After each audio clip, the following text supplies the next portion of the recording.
வேதம் சொல்கிறது. ஆண்டவர் இயேசு தன்னை குறித்து இப்படி சொன்னார், நான் சாந்தமும் மனத்தாழ்மையுமாய் இருக்கிறேன். வேதம் தேவனை குறித்து சொல்கிறது, அவர் அன்பாகவே இருக்கிறார், அவர் அன்பினால் நிரப்பப்பட்டிருக்கிறார். கர்த்தர் இரக்கமும் உருக்கமும் நீடிய சாந்தமும் மிகுந்த கிருபை உள்ளவர் என்று வேதம் சொல்கிறது. அப்படியானால் அன்பானவர்களே, தேவன் சாந்த குணம் உள்ளவர், வாய்த்திரவா ஆட்டுக்குட்டியை போல் இருந்தார், நீடிய பொறுமை உள்ளவர், அன்பு நிறைந்தவர், அவர் உருக்கம் நிறைந்தவர், தயவு உள்ளவர். இப்படி தேவனை குறித்து ஒரு பக்கம் பல காரியங்களை நாம் சிந்தித்துக் கொண்டே இருக்கிறோம்.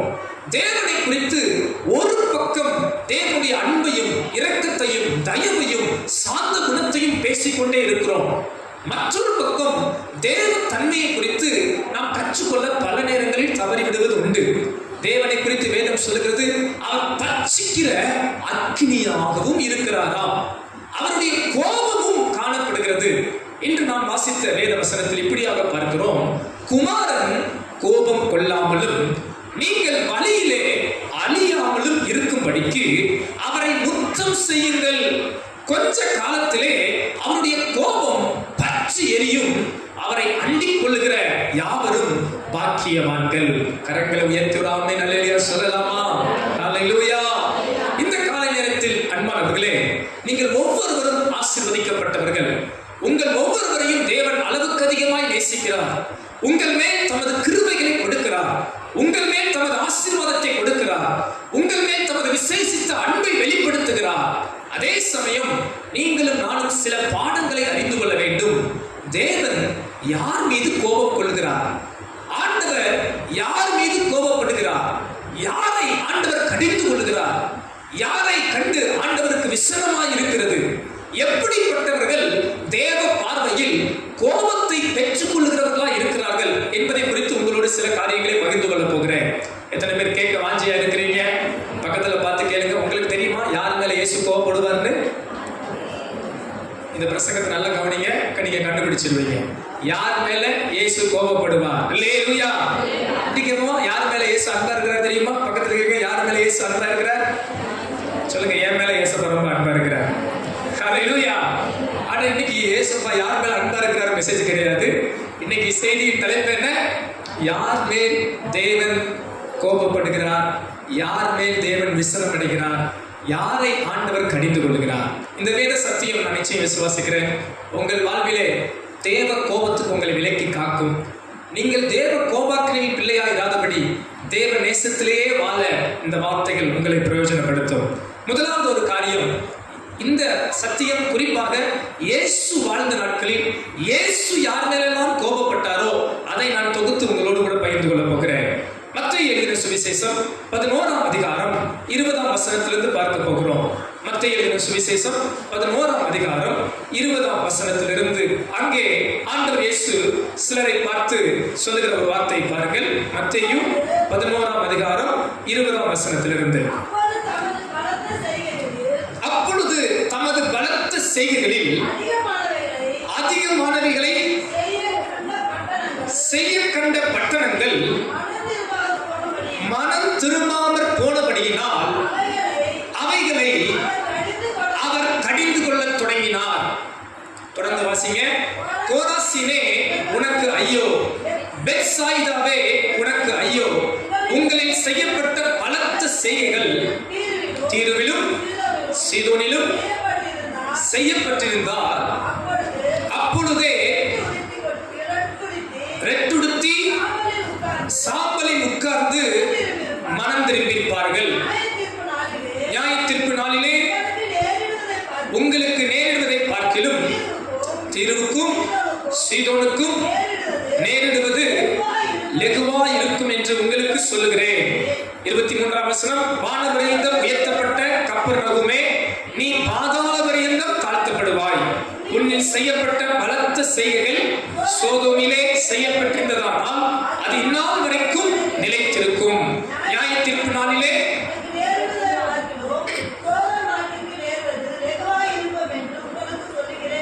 ஆமே. போதுமானது. இந்த இடத்திலே சில பட்டணங்களை ஆண்டவர் பார்த்து கடிந்து கொள்ள தொடங்குகிறார். குறிப்பாக பார்க்கிறோம்,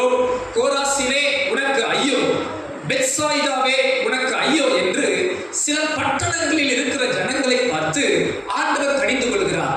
ஏன் கடிந்து கொள்கிறார்கள் தெரியுமா?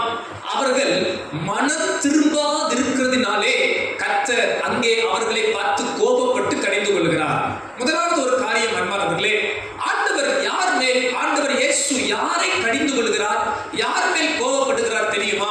முதல் காரியம், மனம் திரும்பாமல் இருக்கிற ஜனங்களை பார்த்து அவர் கோபப்படுகிறவராய் கடிந்து கொள்கிறவராய் இருக்கிறார். அதுவும் பாருங்க, இந்த ஜனங்களை குறித்து ஆண்டவர் சொல்கிறார், உன்னில் செய்யப்பட்ட பலத்த செய்கைகளை இதே நேரம் வேறு ஏதோ ஒரு பட்டணத்துக்கு செய்திருந்தால் கூட அவர்கள் மனம் திரும்பியிருப்பார்கள். தீருவுக்கு செய்திருந்தால் மனம் திரும்பியிருப்பார்கள். சீதோனுக்கு செய்திருந்தால் மனம் திரும்பியிருப்பார்கள்.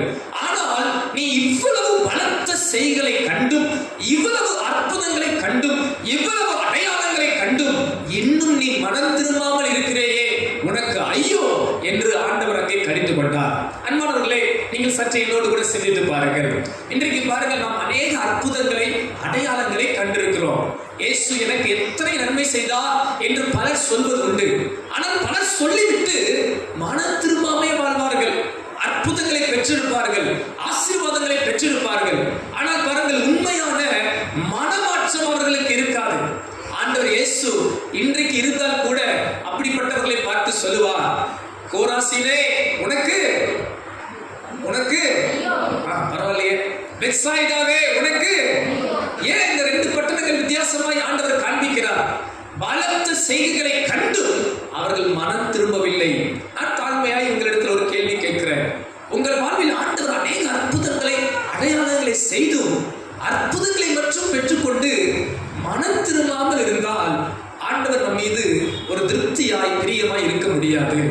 அன்றைக்கு அந்த பட்டணத்தில் இருந்த ஜனங்களை பார்த்து, இவ்வளவு அற்புதங்களை பார்த்துவிட்டும் நீங்கள் இன்னும் மனம் திரும்பாமல் இருக்கிறீர்களே என்று வேதனைப்பட்டார்.